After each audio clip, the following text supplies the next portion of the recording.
Hello friends, this is Ankita and welcome to Him Education. तो friends, हम class 7th की NCERT की ज्योग्राफी जो है उसको हम आज शुरू करेंगे, उसको पढ़ेंगे। चैप्टर नंबर 1 जो है एनवायरनमेंट, वहाँ से हम स्टार्ट करेंगे। क्लास 6 की ज्योग्राफी जो है हमने कंप्लीट कर ली है। तो आज का जो चैप्टर है, फर्स्ट चैप्टर, वो है इन्वायरमेंट। तो हम इस चैप्टर में उसकी टाइप्स के बारे में पढ़ेंगे और इन्वायरमेंट के कंपोनेंट्स क्या होते हैं उनके बारे में डिटेल से पढ़ेंगे। तो सबसे पहले जो है क्वेश्चन अराइज होता है कि इन्वायरमेंट होता क्या है। इन्वायरमेंट जो है हम बोल सकते हैं कि ये बेसिक लाइफ सपोर्ट सिस्टम है ह्यूमन का, ह्यूमन या किसी भी जो हम बोल सकते हैं लिविंग ऑर्गेनिज्म का। क्योंकि इन्वायरमेंट से हमें एयर मिलती है ब्रीथ करने के लिए, हमें पीने के लिए पानी मिलता है, हमें खाने के लिए खाना मिलता है। ठीक है, तो जो अगर हम बैठे हुए हैं, अगर हम लिविंग ऑर्गेनिज्म की बात करें, उसके आसपास सराउंडिंग में जो भी दिख रहा है, हवा है, पानी है, लैंड है, या फिर ट्रीज़ हैं, प्लांट्स हैं, या फिर रोड हम बोल सकते हैं, बिल्डिंग्स दिख रही हैं, टेबल चेयर, ये सब कुछ चीज़ें जो हम देख रहे हैं वो सारी इन्वायरमेंट में आती हैं। ठीक है, बस फ़र्क इतना होता है, कुछ हमारे पास नेचुरल इन्वायरमेंट होती है, नेचर मेड होती हैं, और कुछ हमारे पास मैन मेड होती हैं। ठीक है, क्योंकि इंसान ने क्या किया है, ह्यूमन ने क्या किया है, जो इन्वायरमेंट है, जो नेचर है, उसको अपने अकॉर्डिंग जो है वो मॉडिफाई किया है, अपनी नीड्स के अकॉर्डिंग जो है वो मॉडिफाई किया है। तो अगर हम कंपोनेंट्स की बात करें कि इन्वायरमेंट के कौन कौन से कंपोनेंट्स हैं, तो वो है हमारे पास नेचुरल कंपोनेंट्स जो हमारे पास नेचर ने बनाए हैं, उसमें ह्यूमन को कोई इंटरफेरेंस नहीं था। जैसे हमारे पास लैंड है जिसको हम लिथोस्फीयर कहते हैं, हमने क्लास 6 की ज्योग्राफी में भी इनके बारे में डिटेल से पढ़ा था। दूसरा हमारे पास आता है एटमॉस्फेयर, और तीसरा हमारे पास वाटर, जो हमारे पास पानी अवेलेबल है अर्थ के ऊपर, उसको हम हाइड्रोस्फीयर कहते हैं। वो चाहे किसी भी फॉर्म में वाटर जो है अवेलेबल हो, और ये तीनों जहाँ पे मिलते हैं वहाँ पे क्या बनता है, बायोस्फीयर। ठीक है, तो ये सारे क्या है, नेचुरल मेड। ठीक है, और दूसरा हमारे पास आता है ह्यूमन मेड। ह्यूमन ने जो भी चीज़ें बनाई हैं, चाहे बिल्डिंग्स हैं, रोड्स हैं, पार्क्स हो गए, ब्रिजेस हो गए, इंडस्ट्रीज़ होगी, या मॉन्यूमेंट्स हैं जो खुद इंसान द्वारा बनाए गए हैं, वो है हमारे पास human made components of the environment. और तीसरा हमारे पास आता है ह्यूमन। ह्यूमन चाहे वो खुद अकेला हो, या कम्युनिटी में हो, फैमिली में हो, रिलीजन हो, या हम बोल सकते हैं एजुकेशनल हो, पॉलिटिकल सिचुएशन हो, इकोनॉमिक हो, ये सारे क्या हैं, हमारे पास ह्यूमन कंपोनेंट्स है इन्वायरमेंट के। अगर हम इन्वायरमेंट की बात कर रहे हैं, ठीक है, इन्वायरमेंट के जो है हम बोल सकते हैं कि कौन सी कंडीशंस के ऊपर जो है वो, अगर हम इन्वायरमेंटल कंडीशंस की बात करें, नेचुरल इन्वायरमेंट की बात करें, तो उसकी दो टाइप्स होती हैं। वो कौन कौन से होते हैं, हम नेचुरल इन्वायरमेंट की बात करें, बायोटिक और एबायोटिक। बायोटिक कौन से होते हैं, जो भी हमारे पास लिविंग ऑर्गेनिज्म, हम अपने पूरे अर्थ के, जो हमारा अर्थ प्लैनेट है, उसके ऊपर जो भी लिविंग ऑर्गेनिज्म है, चाहे वो प्लांट्स हैं या एनिमल्स हैं, ह्यूमन है, इंसेक्ट्स हैं, बर्ड्स हैं, जो भी, वो सारे क्या आते हैं, बायोटिक कंपोनेंट्स में आते हैं। और जो एबायोटिक कौन से होते हैं, जो भी हमारे पास नॉन लिविंग एलिमेंट्स है, जैसे लैंड है, एयर है, वाटर है, ये सारे क्या हैं तो ये नेचुरल ही, पर ये एबायोटिक है, नॉन लिविंग है। ठीक है, तो हमने इन्वायरमेंट के बारे में पढ़ा, उसके कंपोनेंट्स के बारे में पढ़ा। अब हम जो 3 कंपोनेंट्स पढ़े हैं उनके बारे में हम पढ़ेंगे। सबसे पहले आता है नेचुरल इन्वायरमेंट। नेचुरल इन्वायरमेंट क्या होता है, जो भी नेचर ने चीज़ें बनाई हैं, जैसे लैंड, एयर, वाटर हो गया, प्लांट्स हो गए, एनिमल्स हो गए, एबायोटिक और बायोटिक कंपोनेंट्स दोनों हैं, वो सारे क्या हैं, हमारे पास नेचुरल इन्वायरमेंट है। एबायोटिक जो नॉन लिविंग है, जैसे लैंड, एयर, वाटर, ये सारे एबायोटिक आ गए, और बायोटिक मतलब प्लांट्स और एनिमल्स और जो भी लिविंग ऑर्गेनिज्म है, वो सारे क्या आ गए, बायोटिक कंपोनेंट्स आ गए। ठीक है, हमें पता है, हमने लैंड, वाटर और एयर, ये 3 ऐसे कंपोनेंट्स हैं जो हमारे पास बेसिक लाइफ स्ट्रक्चर जो है उसकी फाउंडेशन है। क्योंकि लैंड, वाटर और एयर, जहाँ पे तीनों इकट्ठे होते हैं, वहाँ पे वो बायोस्फीयर बनाते हैं, और बायोस्फीयर है तो हम बोल सकते हैं कि लाइफ एग्जिस्ट करती है। ठीक है, तो हम तीनों के बारे में हमने पिछली क्लास में भी पढ़ा था, हम फिर से डिटेल में थोड़ा थोड़ा पढ़ लेंगे कि लिथोस्फीयर क्या होता है। तो ये यहाँ पे एक पिक्चर दी हुई है, हम इसको देख के थोड़ा सा हम डिटेल में समझेंगे। लिथोस्फीयर हम देख रहे हैं कि ये लैंड है। ठीक है, तो जो हम बोल सकते हैं कि जो बिल्कुल अपर लेयर होती है अर्थ का, जो सॉलिड क्रस्ट है, उसकी जो बिल्कुल हार्ड टॉप लेयर होती है, उसको हम लिथोस्फीयर कहते हैं। ये किसकी बनी होती है, रॉक्स की बनी होती है, मिनरल्स की बनी होती है। ठीक है, और जो बिल्कुल थिन लेयर होती है सॉइल की, उसके द्वारा ये कवर्ड होती है। इरेगुलर सरफेस होता है, हमें बहुत वेरिड कंडीशन होती है। अगर हम टोपोग्राफी की बात करें या लैंड फॉर्म्स की बात करें, अर्थ का जो लैंड फॉर्म है बहुत वेरी करता है, कहीं पे माउंटेन्स होते हैं, कहीं पे प्लेन्स, कहीं पे प्लेट्यूज होते हैं। तो ठीक इस तरह से बहुत ज़्यादा वेरी करती है। तो लिथोस्फीयर जो है अगर हम बात करें वो बहुत ज़्यादा इंपॉर्टेंट है हमारे लिए। क्यों? क्योंकि लिथोस्फीयर की वजह से ही हमें फॉरेस्ट मिलते हैं जो बहुत इंपॉर्टेंट है हमारी लाइफ के लिए। जो एनिमल्स हैं उनके लिए ग्रेजिंग लैंड्स मिलते हैं, ग्रास लैंड्स मिलते हैं, हमें एग्रीकल्चर के लिए लैंड मिलता है, और हमें जो घर बनाने के लिए ह्यूमन जो सेटलमेंट्स है, घर बनाने के लिए, रोड बनाने के लिए, इंडस्ट्रीज फैक्ट्रीज बनाने के लिए जो है हमें लैंड मिलता है। तो ये हम बोल सकते हैं इसको हम मिनरल वेल्थ का सोर्स भी कहते हैं, क्योंकि हमें पता है रॉक्स हैं उनमें मिनरल्स होते हैं। तो ये सब हमें कहाँ से मिलता है? लिथोस्फीयर से। दूसरा हमारे पास आता है हाइड्रोस्फीयर। अगर हम यहाँ पे देखें, पानी जो किसी भी रूप में है अर्थ के ऊपर, वो किसी भी फॉर्म में है, चाहे वो वाटर वेपर्स की फॉर्म में है, ओशियंस हैं, सीज हैं, या ग्राउंड वाटर है, रिवर्स हैं, लेक्स हैं, ग्लेशियर्स हैं, वो सारे क्या हैं? हाइड्रोस्फीयर के अंदर आते हैं। ठीक है। और तीसरा हमारे पास आ गया एटमॉस्फेयर। अगर हम यहाँ पे देखें, जो भी हमारे पास अर्थ के चारों और जो एक लेयर है एयर की, उसको हम कहते हैं एटमॉस्फेयर। अब ये कैसे हमारे, अगर हम बात करें जो अर्थ प्लैनेट है उसके आसपास ये जो सराउंडिंग जो लेयर है एयर की, वो किस तरह से जो है हम बोल सकते हैं कि अर्थ ने उसको कैसे होल्ड किया है, उसको ग्रेविटेशनल पुल की वजह से जो है होल्ड किया है। हमें पता है कि अर्थ के ऊपर जो भी चीज़ है, कोई भी चीज़, चाहे वो नेचुरल हो, मैन मेड हो, कोई भी, वो सारी क्या है? ग्रेविटेशनल पुल की वजह से है वो हमारे पास एक बाइंड अप है अर्थ के साथ। ठीक है। तो जो एटमॉस्फेयर है उसमें बहुत सारी जो हमारी लाइफ सपोर्टिंग गैसेस हैं, और जैसे ऑक्सीजन हो गया, कार्बन डाइऑक्साइड है जो हमारे जो सन से हीट आती है उसको जो है ट्रैप करके रखती है, या ओजोन लेयर है जो अर्थ से आने वाली अल्ट्रा वायलेट रेज होती हैं उससे हमें, जो हार्मफुल रेज होती हैं उससे हमें बचा के रखती हैं। तो ये जो भी हमारे पास चेंजेस होते हैं एटमॉस्फेयर के, उन्हीं की वजह से जो है वेदर और क्लाइमेट जो चेंज होते हैं वो होते हैं। ठीक है। एटमॉस्फेयर चेंजेस की वजह से ही वेदर और क्लाइमेटिक चेंजेस होते हैं। ठीक है।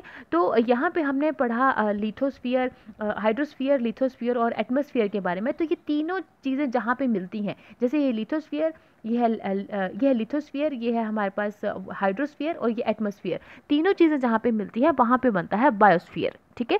तो it is the narrow zone of earth where land, water and air interact with each other to support life. तो उसको हम कहते हैं बायोस्फीयर। और बायोस्फीयर जहाँ होता है वहीं पे इकोसिस्टम होता है। अब इकोसिस्टम क्या होता है अगर हम उसके बारे में पढ़ें, ठीक है, तो इकोसिस्टम होता है कि हमें पता है कि क्या जो भी लिविंग ऑर्गेनिजम्स हैं जो जिस जगह पे रह रहे हैं वो डिपेंडेंट होते हैं। किसके ऊपर डिपेंडेंट होते हैं? एक दूसरे के ऊपर डिपेंडेंट होते हैं और अपनी सराउंडिंग के ऊपर डिपेंडेंट होते हैं। इकोसिस्टम की अगर हम बात करें, it is a system formed by the interaction of all living organisms with each other and with the physical and chemical factors of the environment in which they live, all linked by transfer of energy and material. Ecosystem क्या है कि अगर हम बात करें, हम example लेके चले, यहाँ पे आप देख सकते हैं एक पॉन्ड है।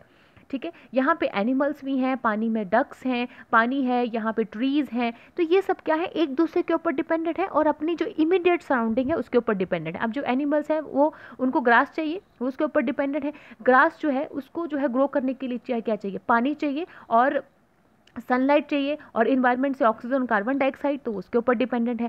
ये डक्स हैं, इनको क्या चाहिए? पानी चाहिए, और खाना जो चाहिए वो भी इनको पानी में मिलेगा, जैसे फिश, तो ये इसके ऊपर डिपेंडेंट है। ट्रीज जो हैं उनको भी पानी चाहिए, तो वो ग्रो करने के लिए पानी चाहिए, और नाइट्रोजन चाहिए वो उनको सॉइल से मिलेगी और जो इन्वायरमेंट से मिलेगी, और सनलाइट जो उनको फोटोसिंथेसिस के लिए चाहिए, कार्बन डाइऑक्साइड चाहिए, वो उनको एनवायरमेंट में मिलेगा। तो इस तरह से हम बोल सकते हैं कि ये एक दूसरे के ऊपर डिपेंडेंट है और अपनी जो सराउंडिंग है उसके ऊपर डिपेंडेंट है। तो इस तरह से ये इकोसिस्टम जो है क्रिएट करते हैं। अगर हम थोड़ा सा इसके बारे में पढ़ें, all plants, animals and human beings depend on their immediate surrounding, तो उसको क्या कहते हैं? इकोसिस्टम। अब इकोसिस्टम कुछ भी हो सकता है, बड़ा भी हो सकता है, छोटा भी हो सकता है। जैसे रेन फॉरेस्ट है, ये एक इकोसिस्टम है। ग्रासलैंड्स हो गए, डेजर्ट हो गए, माउंटेन्स हो गई, लेक, रिवर, ओशियंस, और इवन एक छोटा सा पॉन्ड, वो भी हमारे पास क्या है? सारे इकोसिस्टम है। तो ये हमने पढ़ा जो हमारे पास नेचुरल इन्वायरमेंट था उसके बारे में पढ़ा। अब हम ह्यूमन एनवायरनमेंट के बारे में पढ़ेंगे। ह्यूमन की अगर हम बात करें, अगर हम एंशियंट टाइम की बात करें, उस वक्त क्या होता था? जो लोग होते थे वो नेचुरल सराउंडिंग के अकॉर्डिंग अपने आप को अडेप्ट कर लेते थे। वो आपने देखा होगा कि वो गैदरर होते थे, वो एक जगह से दूसरी जगह जाते थे वो नेचर को मॉडिफाई नहीं करते थे बल्कि खुद अडॉप्ट होते थे नेचर के अकॉर्डिंग, ठीक है। अब जिस तरह से रिक्वायरमेंट्स बढ़ती गई उस तरह से क्या हुआ, ह्यूमन ने अपने आप को जो नेचर है उसको अपने अकॉर्डिंग मॉडिफाई करना शुरू कर दिया। जैसे जैसे टाइम की डिमांड बढ़ती गई, लोगों की जो डिमांड्स हैं वो बढ़ती गई, तो लोगों ने नए नए जो ह्यूमन ने नए नए तरीके सीख लिए इन्वायरमेंट को चेंज करने के। उन्होंने फसलें उगाना शुरू कर दी और उन्होंने पशुपालन करना शुरू कर दिया। फिर व्हील की इन्वेंशन हुई, व्हील की इन्वेंशन से ट्रांसपोर्ट सिस्टम जो है वो खड़ा हो गया। तो बार्टर सिस्टम जो है वो एमर्ज हुआ। बार्टर सिस्टम क्या होता है, बार्टर सिस्टम में चीज़ें जो है वो एक दूसरे के साथ एक्सचेंज की जाती हैं without the use of money. उसमें ये था कि अगर कोई किसी को जैसे किसी के पास अनाज है तो उसको अनाज देगा तो उसके बदले में जैसे बर्तन ले लेगा, तो बार्टर सिस्टम में मतलब एक चीज़ के बदले दूसरी चीज़ लेना। तो इस तरह से क्या हुआ, ट्रांसपोर्टेशन, व्हील के इन्वेंशन से ट्रांसपोर्टेशन बढ़ी, फिर इंडस्ट्री सेटअप हुई, तो कम्युनिकेशन जो है वो ईजी हो गया अक्रॉस द वर्ल्ड। तो इस तरह से क्या हुआ, ह्यूमन ने नेचर को मॉडिफाई किया क्योंकि सब कुछ तो उसको नेचुरल रिसोर्सेज से ही मिल रहा था। तो इसकी वजह से क्या हुआ, ज़्यादा मॉडिफाई करने की वजह से कहीं ना कहीं हमने नेचर को डिस्ट्रॉय किया, बहुत ज़्यादा डिस्ट्रॉय किया। तो अगर हमें नेचुरल इन्वायरमेंट में उन रिसोर्सेज को जो है लॉन्ग टर्म के लिए यूज़ करना है तो हमें जो है ह्यूमन को जो है वो सीखना होगा कि कैसे वो हारमोनियस वे से इन्वायरमेंट के साथ जो है वो उसको यूज़ करे और उसके इन्वायरमेंट जो है वो उसमें रह सके। तो ये था हमारे आज के चैप्टर में नेचुरल और ह्यूमन मेड इन्वायरमेंट के बारे में, ठीक है। तो हम थोड़ी सी एक्सरसाइज करेंगे ताकि थोड़ी सी इवैल्यूएशन हो सके आज के चैप्टर की। सबसे पहले क्वेश्चन आता है, व्हाट इज़ इकोसिस्टम। इकोसिस्टम हमने अभी पढ़ा था कि जो भी हमारे पास लिविंग ऑर्गेनिजम्स होते हैं वो अपनी लाइफ के लिए एक दूसरे के ऊपर या अपने जो सराउंडिंग में जो भी उनके है, सराउंडिंग में कोई भी चीज़ है या एक दूसरे जो कोई भी लिविंग ऑर्गेनिज्म उनके सराउंडिंग में है वो एक दूसरे के ऊपर इंटरडिपेंडेंट होते हैं, ठीक है। किसके लिए, एनर्जी के लिए और मटेरियल के लिए, तो उसको हम कहते हैं ecosystem. Next is what do you mean by the natural environment. जो भी नेचर ने खुद बनाया है, चाहे वो लिविंग है या नॉन लिविंग है, बायोटिक है या एबायोटिक है, जैसे माउंटेन्स हो गए, रिवर्स हो गई, लैंड, एयर, वाटर हो गया, प्लांट्स हो गए, एनिमल्स हो गए, ये सारे क्या आते हैं, नेचुरल इन्वायरमेंट में आते हैं।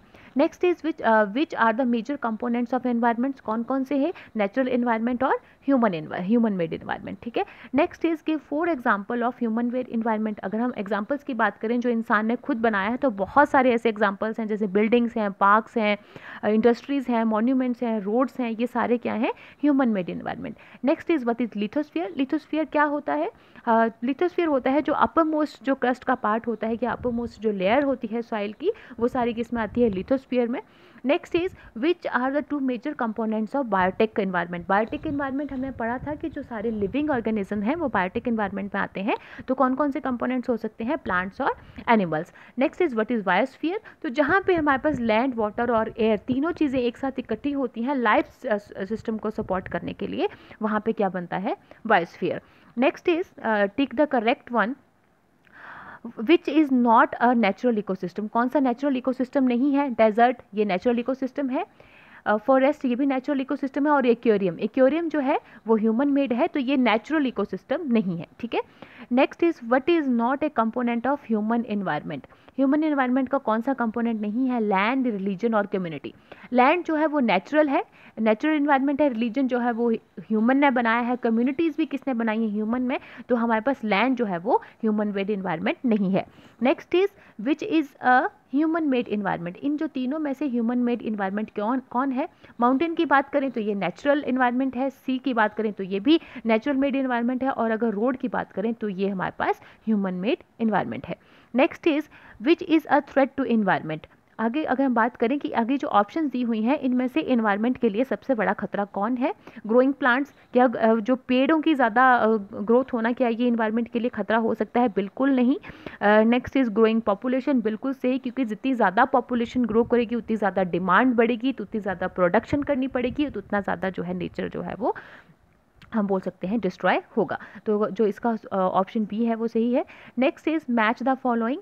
बायोस्फीयर क्या होता है, अगर हम बायोस्फीयर की बात करें, बायोस्फीयर इसको हमने मैच करना है, तो इसका जो सही आंसर आएगा वो है biosphere is the narrow zone where land, water and air interact. Next is atmosphere. What is atmosphere, atmosphere is the blanket of air which surrounds the earth. Next is hydrosphere. Hydrosphere क्या होता है? It is the domain of water. The last one is environment. What is environment? हमारी surrounding में जो भी चीज़ें हैं वो इन्वायरमेंट है. तो ये हमने फर्स्ट चैप्टर के बारे में पढ़ा, इन्वायरमेंट के बारे में. ठीक है, तो हम बाकी चैप्टर्स भी करेंगे. अगर आप चाहते हैं कि आपको मेरे वीडियोस की नोटिफिकेशन मिले तो आप मेरे चैनल को सब्सक्राइब कर सकते हैं, और इस चैप्टर को लेके कोई भी अगर क्यूरी है तो आप कमेंट बॉक्स में मुझे बता सकते हैं. Thank you so much. Stay healthy, stay safe.